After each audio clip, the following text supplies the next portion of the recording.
بریم برای آخرین ویدیو امروز.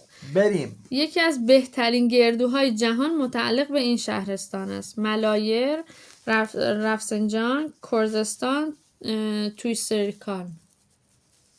ملایر، نه. تویسرکان. آره چرا تو دیگه گزینه دوم به خودت میدی؟ هنر هفتم لهجه چیه؟ عوض شده. هنر هفتم. سینما. بله. اولین مؤذن اسلام که بود؟ بلال. بلال حبش. بلال. شهرستان خرمبید مال کجاست؟ خرمبید. من خرم نبیدشو میدونم کجا. مال کجا؟ خرمبید مال لرستانه. مال استان فارسه. اکسیژن خون از کدام قسمت وارد بدن میشه؟ قلب، شش، کبد، دهان. شش. خارج میشه. خارج میشه دهان.